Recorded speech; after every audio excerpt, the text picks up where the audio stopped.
আচ্ছা, এবার আসুন হাদিস। একটু আগে যে কথা বলে আসলাম, ইসলামী আইনের মূল উৎস কি আমরা বলছিলাম?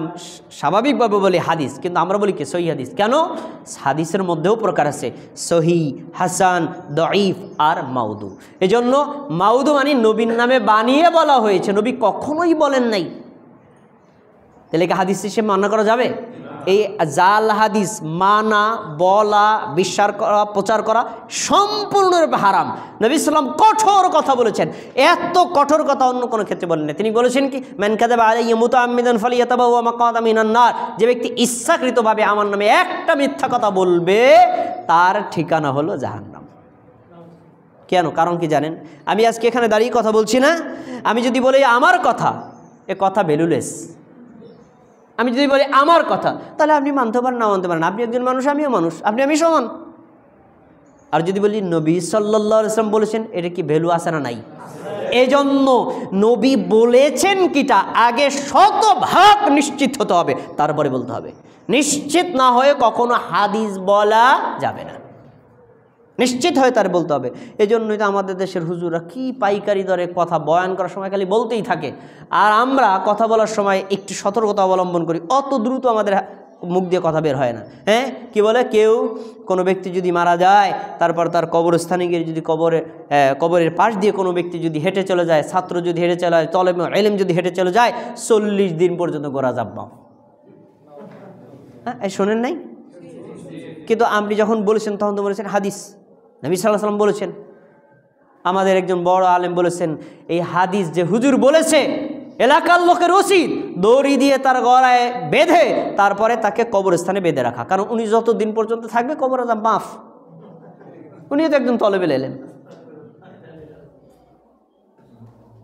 অথচ এই হুজুরই আবার হাদিস পড়েছে নবী সাল্লাল্লাহু আলাইহি ওয়াসাল্লাম কবরের পাশ দিয়ে যাচ্ছেন, আযাব হচ্ছিল, তখন তাকে জানানো হলো তিনি কবরে 2টা ডাল গেড়ে দিয়েছিলেন। তো নবী পাশ দিয়ে হেঁটে গেছেন, তিনি কি তলেবুল ইলম ছিলেন না?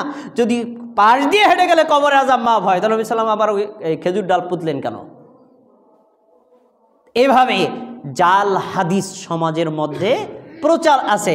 জাল হাদিস মান্য করা, প্রচার করা সম্পূর্ণরূপে হারাম। এবার আসুন জয়ীফ হাদিস। জয়ীফ কি? আমি উসুলে হাদিস বলবে, আপনারা ভাষা বুঝবেন না, আমি সহজে বলি। নবী সাল্লাল্লাহু আলাইহি ওয়াসাল্লামের কথাটা যদি নিশ্চিত তার কথাই হয়, তাহলে এটা সহিহ হাদিস। আর যদি কথাটা তার কিনা এটা সন্দেহ হয়, শব্দটা কি তিনি বলেছেন না সাহাবী বলেছেন, শব্দটা কি একটু ভুল হলো না 2টা বাড়াই বলা হলো না কমিয়ে বলা হলো, যে যিনি হাদিস বর্ণনা করেছেন তিনি কি হাদিসটা মুখস্থ রাখতে পারছেন, অনিশ্চিত, এই অনিশ্চিত হাদিসটাকে বলা হয় কি? জয়ীফ হাদিস। আর ইসলামী শরীয়ত অনিশ্চিত বিষয়ের উপর আমল করতে কখনোই বলে না। প্রশ্ন হলো, জয়ীফ হাদিস মানব, ঠিক আছে, সহিহ হাদিসের কি অভাব আছে? বুখারীতে আছে ৭,৫০০ হাদিস, পড়েন আর আমল করেন। বুখারী আমল করে আমার বললেন, ভাই আমার আমল শেষ, এবার অন্য একটা হাদিস দেন, জীবন শেষ হয়ে যাবে। সহিহ হাদিস আমল করে শেষ করতে পারবেন না, তো জয়ীফ হাদিস আপনার দরকারটা কি?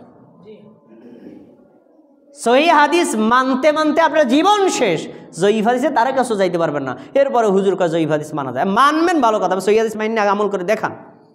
এজন্যই তো আমাদের দেশের একজন বড় আলেম বলেছিলেন, যারা বলেছেন গর্বের সাথে বলে, আমি 40 বছর পর্যন্ত বুখারী পড়াই, আমি শাইখুল হাদিস। যিনি 40 বছর পর্যন্ত বুখারী পড়াইলেন, তিনি জীবনে 2 রাকাত নামাজ বুখারী অনুযায়ী পড়ে দেখেন নাই। শুধু হাদিস পড়লে হবে না, আমল করা লাগবে। গর্বের সাথে বলেন, আমি শাইখুল হাদিস, আমি বুখারী পড়াই, জীবন শেষ হয়ে গেল, জীবনে বুখারী অনুযায়ী 2 রাকাত সালাত আদায় করে দেখলেন না, তাহলে এই গৌরবের কি মূল্য আছে? এজন্য আমাদেরকে কি মানতে হবে? সহিহ হাদিস। কি হাদিস বলেন? সহিহ হাদিস। প্রিয় ভাইয়ের আর অনেক কথাই তো রয়ে গেল, যাই হোক আপনাদের আলোচনা আর দীর্ঘ করবো না, এরপরে একটু সংক্ষেপে 2-3টা কথা